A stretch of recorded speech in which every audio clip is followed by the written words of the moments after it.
కలుగును కాక. క్రీస్తునందు ప్రియ దేవుని బిడ్డలారా, ప్రభువైన యేసు క్రీస్తు పరిశుద్ధ నామంలో మీ అందరికీ ఈ ఉదయకాల శుభములు తెలియచేయచ్చు ఉన్నాను. ఈ దినమంతయు మీకు మీ కుటుంబానికి దీవెనకరముగాను ఆశీర్వాదకరముగాను దేవుడు అనుగ్రహించాలని మీ కొరకై ప్రార్థిస్తూ ఉన్నాను. నేటి దినము కొరకు ఏర్పాటు చేయబడిన దేవుని వాక్యము కీర్తనల గ్రంథం 91వ సంకీర్తన 11వ వచనం. నీ మార్గములన్నిటిలో నిన్ను కాపాడుటకు ఆయన నిన్ను గూర్చి తన దూతలకు ఆజ్ఞాపించును. ప్రియులారా, నేటి దినం కొరకు ఏర్పాటు చేయబడిన ధ్యానాంశము మన భద్రత ఆయనే. ప్రియులారా, చదువుబడిన వాక్య భాగం మనం గమనిస్తే, నీ మార్గములన్నిటిలో నిన్ను కాపాడుటకు ఆయన నిన్ను గూర్చి తన దూతలకు ఆజ్ఞాపించును. ప్రియులారా, సాతాను యేసును అరణ్యంలో శోధించినప్పుడు ఈ వాగ్దానాన్ని ఆయన ఉదహరించాడు. ఈ వాగ్దానం మన భద్రత గురించి మాట్లాడుతుంది. దూతలను మనం చూడలేం, అయితే వారు దేవుని దూతలుగా, సేవకులుగా మనకు సహాయం చేస్తున్నారు. మనం దేవుని చిత్తములో ఉన్నప్పుడు ఆయన సైన్యం మనలను సంరక్షిస్తుంది. సైన్యములకు అధిపతియగు యెహోవా అని ఆయనకు పేరు. పరలోక సైన్యం ఆయన స్వాధీనంలో ఉంది. నక్షత్రాలు, గ్రహాలు, సమస్త విశ్వమంతా ఆయన అధికారానికి లోబడి ఉంది. అయితే వాటికంటే గొప్ప సృష్టి అయిన ఆయన వేవేల దూతలు మనకు పరిచర్య చేయు నిమిత్తం నియమింపబడి ఉన్నారు. ప్రియులారా, దేవుని బిడ్డ ఆయన చిత్తములో ఉన్నప్పుడు అతని పని పూర్తయ్యే వరకు అతడు అమర్త్యుడే. ఇది మన బాధ్యతను మనకు చూపుతుంది. నీ మార్గములన్నిటిలో నిన్ను కాపాడుటకు అంటే మీరు ఆయన చిత్తములో ఉన్నారు. యెహోవా నీవే నా ఆశ్రయము అని నీవు మహోన్నతుడైన దేవుని నీకు నివాస స్థలముగా చేసుకుని ఉన్నావు అని 9వ వచనములో మనం చూస్తాం. మీరు దేవుని హత్తుకొని ఆయనతో నివసిస్తున్నప్పుడు నీకు అపాయమేమీ రాదు, ఏ తెగులును నీ గుడారమును సమీపించదు అని ఆయన అంటున్నాడు. అంటే మనకు గాయాలేమీ కావు అని కాదు, మనకెలాంటి హాని జరగదని కాదు.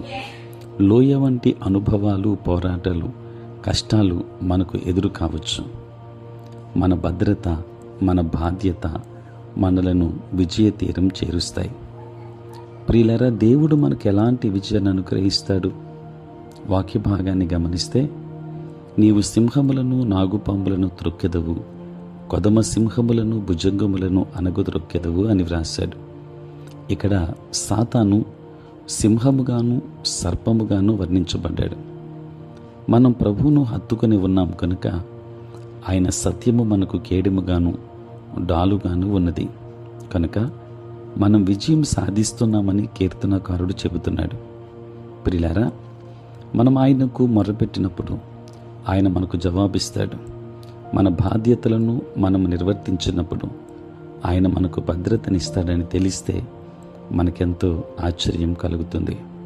దేవుని వాక్యాన్ని వింటున్న దేవుని బిడ్డలారా, దూతలు మన సహాయం కొరకు, కాపుదల కొరకు పంపింపబడిన దేవుని సేవకులు. దూతలను గురించి, వారి పరిచర్యను గురించి మీరు ఆలోచించినప్పుడు దేవుని చిత్తములో నిలిచి ఆయనను హత్తుకొని ఉండడం మీ బాధ్యత అని మీరు మనస్సులో ఉంచుకోవాలి. ఆయన దూతల అదృశ్య పరిచర్యను బట్టి, సాతానుపై విజయం సాధించడానికి వారు చేస్తున్న సహాయాన్ని బట్టి దేవునికి కృతజ్ఞతలు చెల్లిందాం. దేవుని ఆశీర్వాదాలు పొందుకుందాం. దేవుడు మిమ్మును, మీ కుటుంబాన్ని బహుగా దీవించునుగాక. ఆమేన్. ప్రార్థన. పరిశుద్ధుడైన తండ్రి, ప్రేమ కలిగిన మా ప్రభువా, మీ పరిశుద్ధ నామమునకై వందనాలు, స్తోత్రాలు చెల్లిస్తున్నాం నాయన. రాత్రంతయు కాపాడి సంరక్షించి సుఖనిద్రను మాకు దయచేసి మా జీవితంలో మరొక నూతన దినాన్ని మేము చూడగలిగే భాగ్యం ప్రభువా మీరు మాకు ఇచ్చినందులకే స్తోత్రాలు. ప్రభువా, ఈ దినమంతా కూడా మీ సన్నిధి మాతో ఉంచండి, మీ ప్రసన్నత మాకు దయచేయండి. నేటి మా పనులలోనూ, ప్రయాణములలోనూ, పరిచర్యలోనూ మీరే తోడుగా ఉండండి. కృపగలిగిన తండ్రి, ఈ దినమంతా కూడా మీ కృపాక్షేమములు మా అందరి వెంబడి ఉంచండి. నేటి తండ్రి దినమంతా కూడా నీ ఆశీర్వాదములు ప్రతి ఒక్కరికి అనుగ్రహించండి. ఉద్యోగస్తులు, వ్యాపారస్తులు, కష్టపడి పని చేసుకుంటున్న బిడ్డలందరినీ దీవించండి. చదువుకున్న బిడ్డలకు మీరు తోడుగా ఉండండి. తండ్రి దూరదేశాలలో, దూర ప్రాంతాలలో ఉంటున్న బిడ్డలను దీవించండి. తండ్రి ఈ భయంకరమైన వేడిమ కలిగిన వాతావరణంలో ప్రతి ఒక్కరికి కావలసిన కాపుదల సహాయం తండ్రి మీరే అనుగ్రహించమని ప్రార్థిస్తున్నాను. నేటి దినాన పుట్టినరోజు, పెళ్లి రోజు జరుపుకొనిచ్చిన బిడ్డలను దీవించండి. నూతన ఆశీర్వాదములు వారికి దయచేయండి. తండ్రి నీ స్తోత్రాలు. సార్వత్రిక క్రైస్తవ సంఘాన్ని దీవించండి. నీ పరిచర్య చేయుచున్న ప్రతి సేవకుని మీరు దీవించి నూతన ఆశీర్వాదములు, నీ కాపుదల సంరక్షణ ప్రతి సేవకునికి మీరు అనుగ్రహించమని యేసు నామములో ప్రార్థించి వేడుకొనుచున్నాము తండ్రి. ఆమేన్. తండ్రి, కుమార, పరిశుద్ధాత్మ త్రియేక దేవుని దీవెన సదా మీకును మీ కుటుంబానికి తోడై ఉండును గాక. ఆమేన్.